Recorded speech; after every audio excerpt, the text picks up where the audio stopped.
YouTube के इस channel में हम सभी व्यक्तियों का तहे दिल से स्वागत करते हैं। जो भी व्यक्ति हमारे चैनल के माध्यम से जुड़े हैं, तो देखिए दोस्तों, जैसा कि हमारी कोशिश होती है कि एसटीडी संबंधित जो भी अपडेट आए हम सीधे अपने चैनल के माध्यम से आपको दोस्तों अवगत कराने की कोशिश करते रहे हैं। ऐसे में आलोक श्रीवास्तव सर, जो कि पूरी मेहनत के साथ एसटीडी के रिजल्ट को जारी करवाने में एक अहम भूमिका निभाते हैं, आज पटना हाई कोर्ट में उपस्थित थे।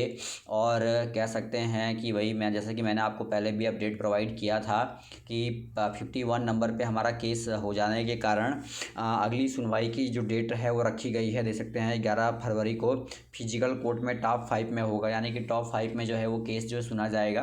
तो अब ऐसे में बिल्कुल घबराने की आवश्यकता नहीं है। टॉप 5 में अगर है तो भाई हमारा नंबर आ जाएगा।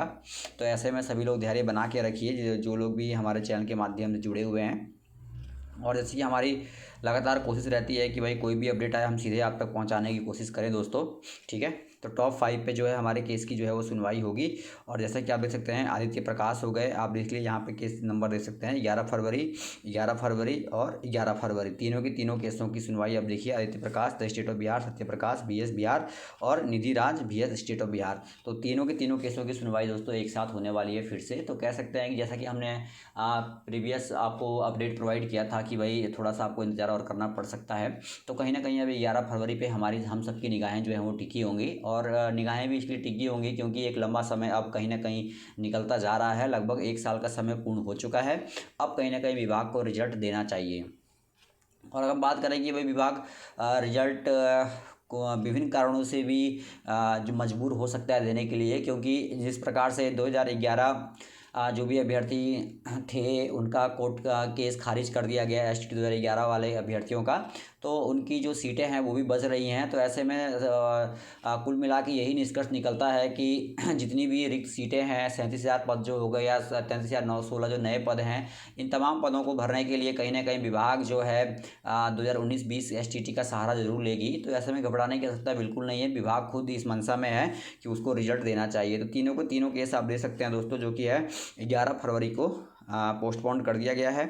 और उम्मीद पे दुनिया कायम है। तो आप सभी लोग धैर्य और उम्मीद बना के रखिए, कोशिश करेंगे कि भाई इसके बीच में जो भी अपडेट हम तक पहुँचे हम सीधे अपने चैनल के माध्यम से दोस्तों आपको अवगत कराते रहें, ठीक है।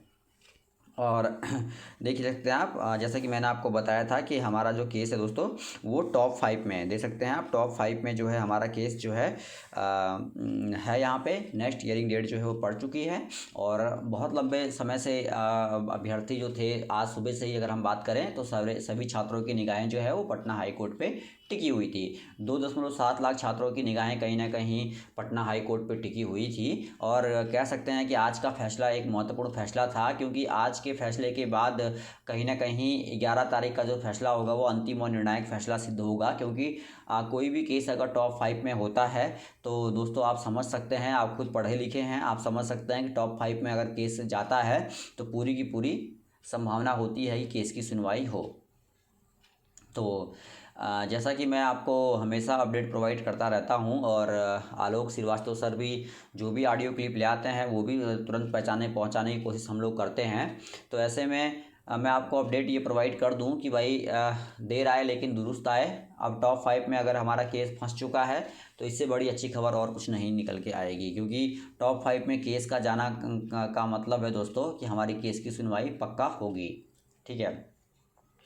और हम बात करें कई कारणों से भी अब STT का रिजल्ट जो है वो जारी होने के 100% चांस इसलिए भी बनते हैं दोस्तों, क्योंकि एक तो विद्यालयों में देखिए शिक्षकों की भारी कमी चल रही है। 33,916 पदों को भरना है, 37,000 पदों पर शिक्षकों की बहाली जो है वो STT के द्वारा होनी है। और तीसरा जो है प्लस पॉइंट हमारा 2011 की जो STT अभ्यर्थी थे उनका केस खारिज कर दिया गया है। और आप देख सकते हैं कि अभी भी दिव्यांग जनों का जो केस चल रहा है पटना हाई कोर्ट में, उसके कारण छठे चरण की बहाली भी फंसी हुई है। तो बहुत सारे कारणों से भी विभाग पे कहीं ना कहीं प्रेशर बाहर से बन रहा है, क्योंकि एक निरीक्षण हुआ था, प्रधान सचिव संजय कुमार ने ये निरीक्षण किया था विद्यालयों का, और अपने आप ही अपडेट प्रोवाइड किया था उन्होंने कि भाई विद्यालयों में छात्र तो हैं लेकिन शिक्षक नहीं है। और सबसे बड़ी समस्या माध्यमिक विद्यालयों में आ रही है। जो माध्यमिक विद्यालय हैं वहाँ पे जो है आपका शिक्षकों की बहुत भारी कमी चल रही है। तो कुल मिला के कई सारे मायनों में एक बात तो क्लियर हो जाती है कि विभाग को कहीं ना कहीं एसटीटी का रिजल्ट अब देना ही होगा। बहुत लंबा इंतजार जो हुआ उसको हुआ, लेकिन अब सुबह से ही निगाहें टिकी थी और सभी लोग अभ्यर्थी जितने भी जुड़े हैं, आलोक श्रीवास्तव सर का धन्यवाद करें जो कि सुबह से ही इस आस में थे कि भाई कुछ ना कुछ हो। और 2 बजे बाद, पहले 11 बजे का टाइम दिया गया, उसके बाद 2 बजे का टाइम दिया गया। 2 बजे का समय जो दिया गया था, उसके बाद फिर से जो हमारे एडवोकेट हैं वो सिविल जो कोर्ट है उसमें पहुंचे थे। और सिविल कोर्ट में सिविल जो मामले हैं वो सुने जाते हैं और बहुत ही मतलब कह सकते हैं कि सबसे डिफ़िकल्ट होता है सिविल कोर्ट, क्योंकि यहाँ पे सुनवाई जो है का अपने केस की सुनवाई करना अपना आप में एक बहुत बड़ा डिफ़िकल्ट काम है। लेकिन शुक्र मनाएं हमारे एडवोकेट की, जो कि सराहनीय काम उन्होंने किया है। जैसे कि मैं आपको पिछले ऑडियो में भी ये बात बता चुका था कि हमारे जो एडवोकेट हैं वो काफ़ी सराहनीय काम कर रहे हैं।